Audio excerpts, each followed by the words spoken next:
Sa loob ng 2 dekada mula 1788 hanggang 1808 si Maria Luisa ng Parma ay naging reyna konsorte ng Espanya. Maraming mabibigat na paratang ang kumalat laban sa kanya, mula sa paulit-ulit na pagtataksil hanggang sa paglalason ng mga kaaway.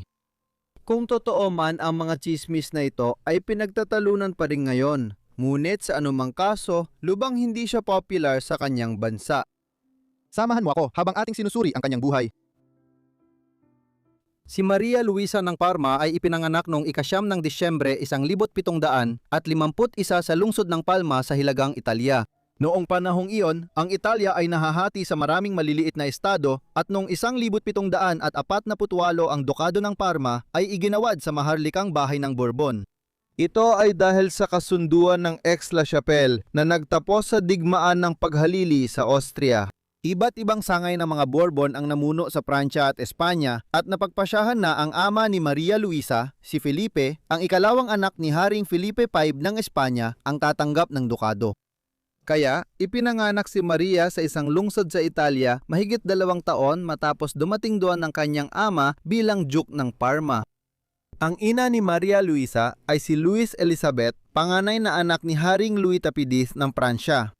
Malapit niyang kamag-anak si Philip na pinakasalan niya noong 1739 pagpapatuloy ng tradisyon ng pagpapakasal ng magpinsan sa maharlikang pamilya sa Europa. May 3 anak sila ni Philip na umabot sa pagtanda. Ipinanganak si Isabela noong 1741, dinaglaon matapos silang ikasal. Noong Enero 1751, ipinanganak si Ferdinand, isang batang lalaki, 10 taon ang lumipas. Ilang linggo lang ang lumipas, nabuntis si Louise Elizabeth, kaya ipinanganak si Maria Louise makalipas ang 11 buwan.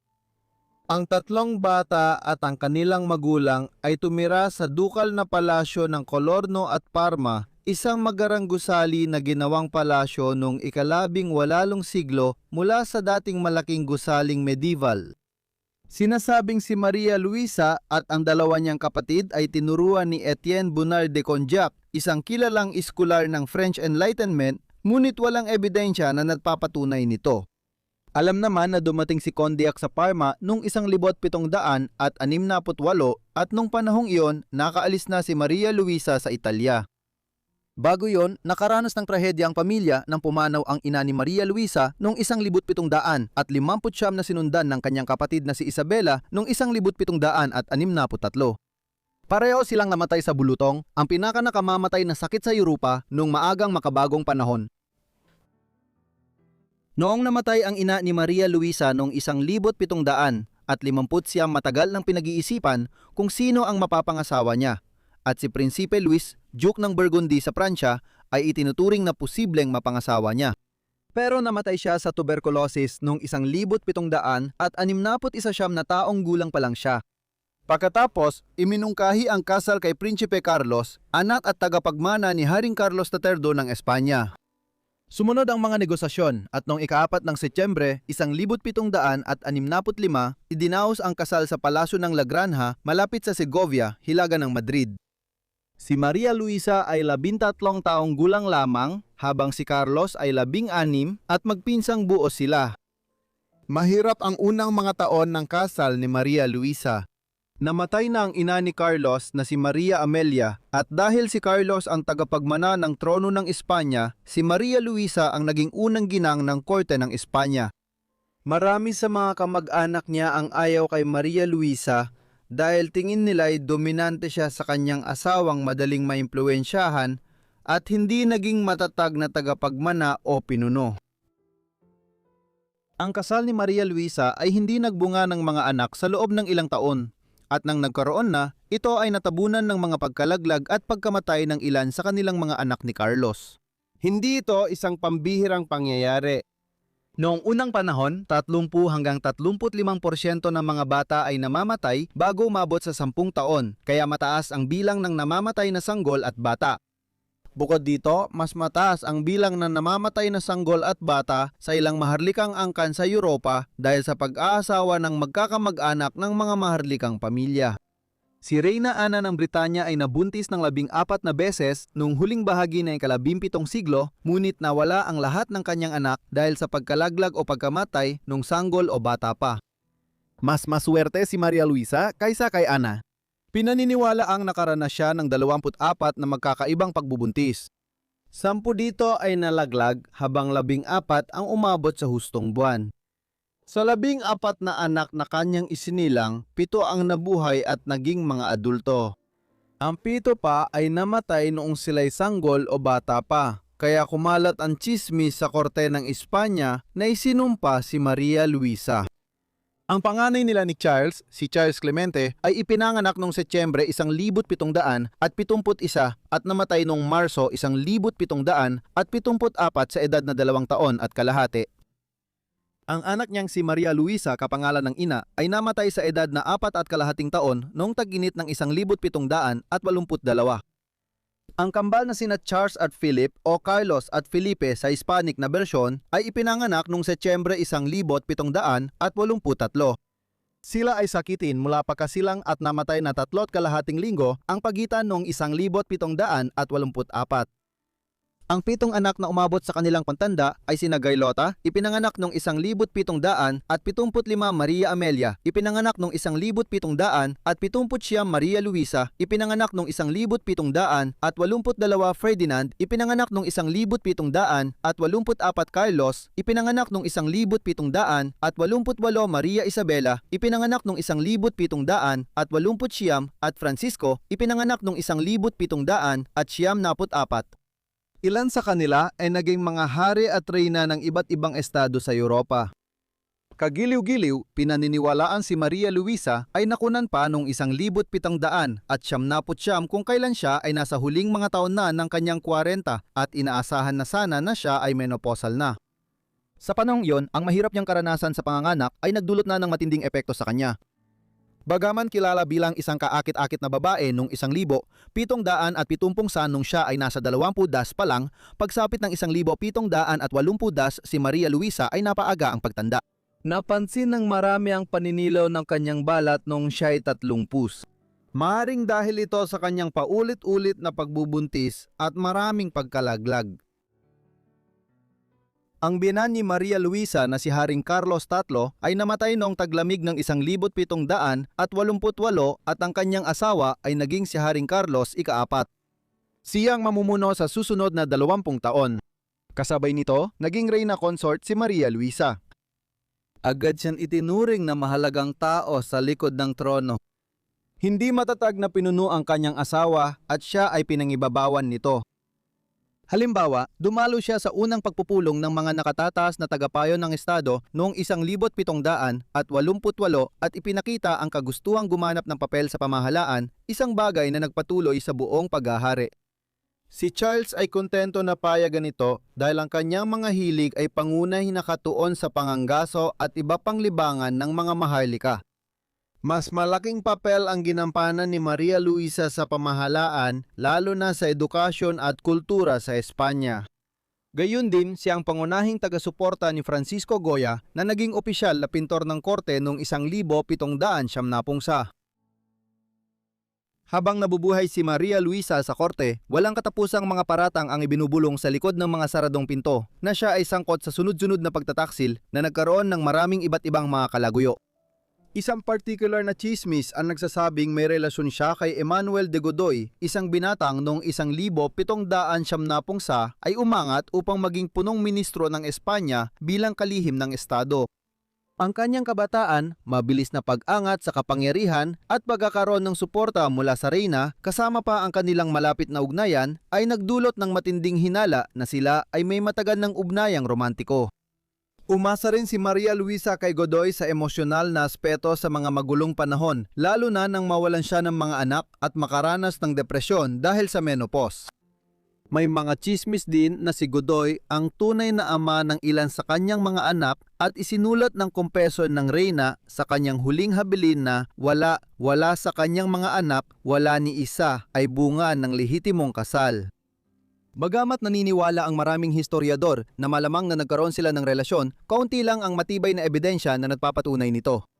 Laganap ang mga akusasyon dahil sa selos ng mga kariban ni Godoy sa kapangyarihan at dahil nilalampasan ng reyna ang mga limitasyong ipinataw sa mga babae sa mundong pinamumunuan ng lalaki. Umabot din ang malisyosong tsismis sa mga relasyon ni Maria Luisa sa iba pang mga mataas ang ranggong babaeng aristokrata sa korte ng Espanya. Halimbawa, pinaginalaan na nila Sonia si Maria Cayetana de Silva, ang ika-13 dukesa ng Alba. Nagpakasal ang dukesa ng Alba sa Marquess ng Villafranca. Ang pagsasanib ng dalawang kilalang aristokratang linya sa Espanya ay nagtaas na kanilang katayuan sa maharlikang korte. Pangalawa lamang sa pamilyang Maharlika at sa angkan ng Osuna. Si Maria Luisa ay itinuring na karibal ng parehong dukesa ng Alba at ng Osuna bilang resulta. Kaya, nang biglang pumanaw ang dukesa ng Alba noong tag-init ng 1802 sa edad na 40, naging kahina-hinala ang kanyang pagkamatay at kumalat ang akusasyong si Reyna Maria Luisa ang nag-utos na lasunin ang kanyang karibal. Walang basehan ang mga paratang na ito at halos lahat ng historiador ay nagsasabing namatay si Alba dahil sa tuberculosis na pinalala ng lagnat. Gayunpaman, hindi lang ito ang nag-iisang babae na napabalitang nilason umano ni Maria Luisa. Noong 1802 pinakasalan ng kanyang anak na si Prinsipe Ferdinand, si Maria Antonia ng Napoles sa Sicilia. Hindi gusto ni Maria Luisa ang kanyang manugang. Minsan ay sumulat siya kay Emmanuel Godoy, "Ano ang gagawin natin sa demonyong ahas na manugang ko at sa duwag na anak kong askal?"